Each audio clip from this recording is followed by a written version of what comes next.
5টা ঘটনা দিন আমাকে। বাংলাদেশের প্রায় 53টি জেলাতে এই আমাদের সংখ্যালঘু সম্প্রদায়ের উপর আক্রমণ হয়েছে। এবং আমি যদি বাংলাদেশের সর্ব মানে পরিচিত এবং সর্বগ্রহণযোগ্য প্রথম আলোর কথা বলি, প্রথম আলোতে কিন্তু একটি রিপোর্ট হয়েছিল 20 আগস্টের পরে। তারা 5 আগস্ট থেকে 20 আগস্ট 15 দিনে 1086টি সংখ্যালঘু নির্যাতনের চিত্র তুলে আচ্ছা ধরেছিল। সেখানে সেখানে সেখানে মন্দির রয়েছে, বাড়ি হুম। রয়েছে, ব্যবসা প্রতিষ্ঠান রয়েছে এবং সেখানে আচ্ছা নির্যাতন আমি রয়েছে। আমি আমি ঠিক আছে, মানে প্রথম আলোর সেই রিপোর্টটা আপনি বলছেন আরো এর আগে। আছে, আরো আছে, আমি তথ্য আপনাকে আরো আছে। প্রদীপ দাস চমৎকার বলছেন। আপনি তো হিন্দু আহ যুব মহাজোটের সারা বাংলাদেশের সভাপতি, রাইট? আপনি জি। আমাকে এখন এই মুহূর্তে আমাদের সারা বাংলাদেশের প্রতিনিধি আছে, আপনি এই মুহূর্তে 86,086টা আপনি 5টা জায়গার কথা বলুন যেখানে সুনির্দিষ্টভাবে আপনি এই মুহূর্তে বলুন, আপনি তো নেতা, সারা বাংলাদেশের খবর আপনার কাছে আছে, যেখানে এই আপনি ধরনের ঘটনা 5টা ঘটেছে কেন? যেটার জন্য 5ই আগস্টের পরিস্থিতি দায়ী। বাংলাদেশে যে ঘটনার কারণে ভারতে বাংলাদেশিদের উপরে বাংলাদেশ হাই কমিশনে এমন নির্যাতন চালাতে পারে বাংলাদেশের এই যে পরিস্থিতির উপরে ভিত্তি করে, এমন পরিস্থিতি হয়েছে কিনা আপনি একটু বলুন। একটা ঘটনা বলেন জি, যেটার কারণে ভারত এতটা সেন্টিমেন্টাল হতে পারে। আমাকে জিজ্ঞেস করছেন এটা একটু আপনি 5ই বলুন। আগস্ট 5ই আগস্টের পরের পরিস্থিতিটা দায়ী বা 5ই আগস্টের কারণটা দায়ী? 5ই আগস্টে যে কারণে দেশে একটা পরিবর্তন হয়েছে, এটার দায় এই ঘটনাটা দায়ী এই কারণেই আপনাদের উপরে কমিউনাল নির্যাতন হয়েছে বা হিন্দুদের উপর আক্রমণ হয়েছে, এই দায়ে আপনাদের উপরে মানে আপনার কাছে কি একটু উদাহরণ চাই, আপনি 5টা জায়গা এবং 5টা নির্যাতনের কথা।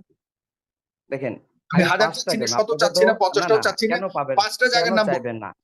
5টা কেন? আমি আপনাকে তো বলেছি পুরো তথ্য প্রমাণ সহ, মোবাইল নম্বর সহ, জায়গা সহ আমি আপনাকে 1086 রূপে ঘটনা পুরো বিবরণ আমি আপনাকে দিয়ে দিব। অনলাইন দাদা, ঠিক আছে? অনলাইনে 5টা হ্যাঁ, বলতে বলতে আমরা সবাই শুনতে চাই। ঠিক 5টা আছে। ঘটনা এই মুহূর্তে আচ্ছা না, বলুন আপনি 5টা জনগণের বলুন, স্বার্থে। আপনার তো মনে থাকবার কথা, আপনি তো জনগণের স্বার্থে বাংলাদেশের এখন নেতা। দুটো পয়েন্ট নেই, আপনি 1000 দিতে পারবেন আমরা জানি, হ্যাঁ, জাস্ট একটু আমাদের জানার জন্য দাদা, মাফ করবেন দাদা, আপনি জাস্ট হ্যাঁ 5টা ঘটনা, 5টা জেলা, 5টা ঘটনার কথা আমাদেরকে অবহিত করুন এই মুহূর্তে 5টা। আপনি পরে যেখানে আমাদেরকে দিয়ে আপনি প্রথম আলো, দাদা প্রথম আলো প্রথম আলো হচ্ছে প্রথম আলো এই মুহূর্তে এরপরে- আচ্ছা, বিতর্কিত প্রথম আলো কি পত্রিকা। হয়েছে সেটা আপনি আমি নাম পরে বলছি। বলবেন। না ইসমাইল আচ্ছা, সম্রাট প্লিজ, আমি সঞ্চালক হিসেবে তার এরপরে কাছে, আমি আপনাদের কাছেও আসছি, আপনাদেরকে একই জি, প্রশ্ন করব।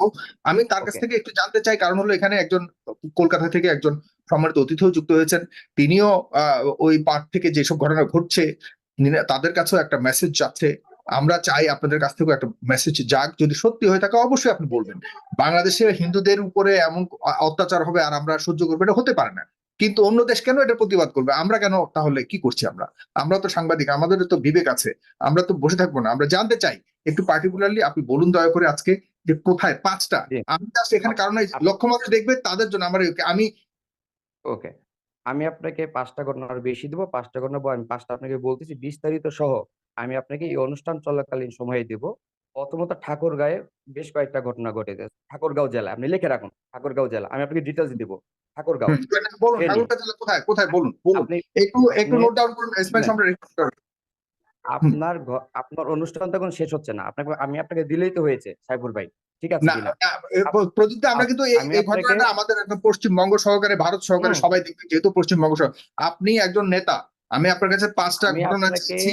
শুনেন, আমি আমি একটা কথা বলি। কেন চেয়েছি এটা আপনাকে চ্যালেঞ্জে ফেলবার জন্য না। কারণ এরকম ঘটনা না, বাংলাদেশে ঘটবে আর আমাদের সরকার এবং আমরা বসে বসে তাকিয়ে থাকবো, এটা হতে পারে না। yes, আপনি আচ্ছা, আমাকে আমি আপনি আমাকে আমি আপনাকে আমি আপনাকে যেহেতু আপনি তথ্য প্রমাণ সহ চেয়েছেন, আমি আপনাকে তথ্য প্রমাণ সহ তো দিচ্ছি। এই অনুষ্ঠান চলাকালীন সময় আমি আপনাকে দিচ্ছি, সমস্যা নেই তো। শুধু আপনি জায়গার আপ- নামগুলো লিখে রাখুন আপ- স্পেসিফিক। আমি আপনাকে অনুষ্ঠান চলাকালীন সময় দিলেই তো হয়েছে, সমস্যা কোথায়? আপনি 53 জেলার ঠিক কথা আছে, বলেছেন, 53 জেলা তো আপনি সব জেলা তো অলরেডি বলেই ফেলেন, জেলার নাম আমি চাই না হ্যাঁ, তো। 53 না জেলা, আমার আমি আপনাকে 64 জেলার মধ্যে অলরেডি 53 আমি জেলার নামই আপনাকে বলে দিয়েছেন আপনি। আমি আমি আমি আপনাকে ঘটনাটা শুনতে চাচ্ছি, আপনি বলবেন এক যে জেলা অমুক থেকে জায়গায়। 5টা ঘটনা দিতে হবে। সাগর ভাই, হ্যাঁ, সত্যিকার অর্থে ওনার কাছে কোনো স্পেসিফিকলি ডাটা নেই, যার কারণে উনি দিতে অবশ্যই পারছেন আছে, না। অবশ্যই আছে, আমি আপনাকে দিচ্ছি না সম্রাট ভাই, এমনও ঠিক আছে। না, সাগর ভাই, আমি আমি একটু কিন্তু ক্ষমা চাই দাদার কাছে, শুনেন, আরেকটা প্রশ্ন করি, ঠিক আছে বাদ দেন 5টা। না আপনি আমি দাদা দিচ্ছি, আমাদেরকে এখনই এখন দিচ্ছি। একটু ক্লিয়ার করেন না দাদা, একটা জিনিস দাদা প্লিজ দাদা, হুম, একটা জিনিস হুম, আমি সঞ্চালকের অনুমতি ক্রমে চাচ্ছি। বাংলাদেশের ত্রিপুরায় হাই কমিশনে পেট্রোপোলের মাধ্যমে মানে বর্ডার দিয়ে মানে এখানে ঢুকে হামলা করা প্রতিবেশী ডেকে মানে অনুপ্রবেশ করে হামলা করা এবং হাই কমিশনে হামলা করা, কর্মকর্তাদের হামলা করার মতো কোন ঘটনাটা একজন নেতা হিসেবে আপনি দেখেন যে বাংলাদেশ এইটা সাফার করার মতো এই একটা ঘটনা আপনি বলেন 5টা থেকে। আমি আমার ব্যক্তিগত মত, আমি এই ঘটনায় এত বড় একটা ঘটনা হাই কমিশন করতে পারে, হামলা করতে পারে, বাংলাদেশের পতাকা পোড়াতে পারে, আপনি শুধু আমাকে একটা ঘটনা বলেন যে ঘটনাটা এরকম ভাবে সেন্টিমেন্টটা প্রতিবেশী দেশে লাগার কথা। অথবা বাংলাদেশে যে ঘটনার কারণে ভারতে বাংলাদেশিদের উপরে বাংলাদেশ হাই কমিশনে এমন নির্যাতন চালাতে পারে বাংলাদেশের এই যে পরিস্থিতির উপরে ভিত্তি করে, এমন পরিস্থিতি হয়েছে কিনা আপনি একটু বলুন। একটা ঘটনা বলেন জি, যেটার কারণে ভারত এতটা সেন্টিমেন্টাল হতে পারে। আমাকে জিজ্ঞেস করছেন হ্যাঁ, ভারতের আপনাকে- বিষয়ে? না, জিজ্ঞেস করছেন, হ্যাঁ। আমরা বুঝতে চাই। মানে বাংলাদেশে এই যে আমাদের ভারত বাংলাদেশ সীমান্তে ভারতীয়রা আসতেছে, বাংলাদেশে হামলা করবে, কারণ বাংলাদেশে হিন্দুদের উপরে এমন অবস্থা করে ফেলতেছে যে ভারতীয়রা একদম পুরোপুরি উঠে পড়ে লেগেছে, একে ভারত বাঁচাবে, তাদের একে কিছু না, বাঁচাবে। এমন পরিস্থিতির দুই একটা উদাহরণ দিন যে কারণে আসলে ভারতে এই ঘটনাগুলি ঘটছে, এটা জাস্টিফিকেশন দেওয়ার জন্য দুই একটা উদাহরণ দিন, বা এটার জাস্টিফিকেশন আপনি দেন কিনা।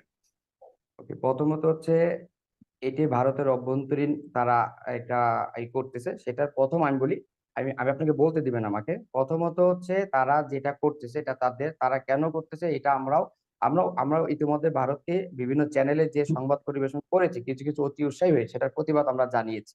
এবং ভারত বিরোধী বাংলাদেশে যে আজকে চলছে এটা কিন্তু ভারত বিরোধী অনেক আগে থেকে চলছে। বেশ এই কয়েকদিন আগে ভারতের পতাকাকে বিভিন্ন বিশ্ববিদ্যালয়ের সামনে পতাকা বানিয়ে এইভাবে কিন্তু পতাকার উপর দিয়ে হাঁটা চলন শুরু হয়েছে। ভারত বয়কট অনেক আগে থেকে বাংলাদেশে শুরু হয়েছে। 5ই আগস্টের আগে থেকেই কিন্তু ভারতকে নিয়ে একটা ছিল মানুষের মধ্যে, সবসময় একটা কিন্তু চাল চলন, তাকে দেখতে না পারা, বয়কট করা, পণ্য বয়কট করা, এই চাল চলন কিন্তু সবসময় ছিল। এখন যেটা হয়েছে, এখন যেহেতু বাংলাদেশে 5 তারিখের পরে অনেক জায়গায় নির্যাতন হয়েছে এবং বিশেষ করে চিন্ময় কৃষ্ণদাস ব্রহ্মচারীকে গ্রেপ্তার করা হয়েছে, তার জামিন দেওয়া হচ্ছে, সেটা আলাদা ইস্যু। সেই ইস্যুকে কেন্দ্র করে ওই ওই পারে যে একটি রাজনৈতিক দল বা সাধারণ লোকজন আছে তারা কিন্তু সেটাকে জাস্টিফাই করতে চাচ্ছে, বাট সেইটার সাথে না, কিন্তু আমি তাদের কখনো কথা একটাই যে একমত না। বাংলাদেশে হিন্দু একমত নির্যাতন না। চলছে, হিন্দু নির্যাতন চলছে আপনাদের উপরে, আপনাদের চিন্ময় ঘর দাসের বাড়ি কথা ভেঙে দেওয়া হচ্ছে, বলছেন। তাদের কথা হলো এগুলি। চিন্ময় কুমার দাসের ব্যাপারটাও আছে। আপনি কি মনে করেন হ্যাঁ। কিনা, আপনি যেসব কথা বললেন এর বিপরীতেও কি আপনি যে কথাগুলি বললেন যে ভারতীয় পতাকা এখানে পদদলিত করা হচ্ছে, তারপরে ভারতের পণ্য বয়কট করা হচ্ছে, এগুলো সবই কিন্তু বিভিন্ন কর্মসূচি হতে পারে, ভালো মন্দ নিয়ে কথা বলা হতে পারে। তাদের পতাকা তাদের পতাকা আমাদের এখানে অবমাননা করা হয়েছে, তারা আমাদের পতাকা অবমাননা করে, কিন্তু আজকে যেটি ঘটেছে, সীমান্তে মানুষ এসেছে বাংলাদেশে ঢুকবার জন্য, পাশাপাশি বাংলাদেশি উপ হাই কমিশনারের অফিসে গিয়ে বাংলাদেশি কর্মকর্তাদের কে মারধর করা হয়েছে। ভারত কি ভুলে গেছে যে বাংলাদেশেও তাদের হাই কমিশন রয়েছে? আপনি কি মনে করেন কিনা এই ধরনের অপরাধ সংগঠিত, এই ধরনের অপরাধ সংগঠনের কি আপনি কি জাস্টিফিকেশন দেন, আপনি কি সমর্থন করেন কিনা এই ধরনের কারণ? এটা আমি কখনো সমর্থন করি না, কারণ কোন ভারতীয় হাই কমিশন আমাদের বাংলাদেশের এটাকে মানে হামলা করাটাকে আমি তীব্র নিন্দা জানাই এবং প্রতিবাদ জানাই, এটাকে আমি কখনোই সমর্থন করি না। পাশাপাশি বাংলাদেশে যেভাবে ভারতের পতাকাকে অবমাননা করা হয়, ভারতের বিভিন্ন বিষয়কে অবমাননা করা হয়, সেটাকে আমি সমর্থন করি না। কারণ জাতীয় পতাকা, জাতীয় সঙ্গীত, একটা দেশ, এটাকে অবমাননা করা হোক, এটা কখনো আমরা চাই না। যে দেশে করুক, যেখানেই করুক, আমরা তার তীব্র আচ্ছা, নিন্দা জানাই। তার মানে শুধুমাত্র আপনার বাংলাদেশ থেকে, আপনার জায়গা থেকে একটাই আপত্তি, সেটা হলো ভারতীয় পতাকাকে অবমাননা করা হয়েছে। এছাড়া যেসব, হ্যাঁ, সেইটা আমার জায়গা থেকে, এটা তো কখনোই ঠিক না। এছাড়া আর এমন কোনো যুক্তি আপনি পাননি? আপনাকে অনেক ধন্যবাদ। আমি আপনাকে অনেক যখন একটা ধন্যবাদ। দেশের পতাকা আপনাকে অবমাননা অনেক করবো, ধন্যবাদ। তারাও কিন্তু আপনি এখন পত্রিকা দিচ্ছি ঘেটে আপনাকে। প্রথম আলো রেফারেন্স দিয়ে আপনি একটু পরে বলবেন যে ভাই আপনি 5টা নাম চাইছেন, এই 5টা প্রথম জেলার আলো নাম আমি থেকে দিলাম, দিচ্ছি না, হবে না। আপনি প্রথম এখন আলোর পর্যন্ত বাইরেই দিতে দিব। পারেননি। 5টা জায়গার নাম দিচ্ছি চেয়েছিলাম, আমি যে আপনি আপনাকে। বলেছেন বাংলাদেশের বিভিন্ন জায়গায় অত্যাচার চলতেছে, পত্রিকা এসছে, দিচ্ছি সে আমি আপনাকে। পত্রিকা এসছে, কিন্তু আপনি দিচ্ছি বললে হবে না, আপনি এখন পত্রিকা ঘেটে আবার আনবেন যে পত্রিকা আপনি, ঘেটে দেবো কেন? এটা হবে আমার না। কাছে লিস্ট আপনি আছে। একজন নেতা হিসেবে ব্যর্থ হয়েছেন, আপনি নেতা হিসেবে ব্যর্থ হয়েছেন প্রদীপ কান্তি রায়, না, আপনার প্রতি অবশ্যই আমার না। যথেষ্ট সম্মান আছে, ভালোবাসা আছে, কিন্তু আমরা চাই না কোনো মিথ্যা তথ্যের উপর ভিত্তি করে আমাদের কমিউনাল হারমোনি, আমাদের যে সাম্প্রদায়িক সম্প্রীতি, এটি নষ্ট হোক। সুতরাং আপনিও আশা করি ভূমিকা রাখবেন।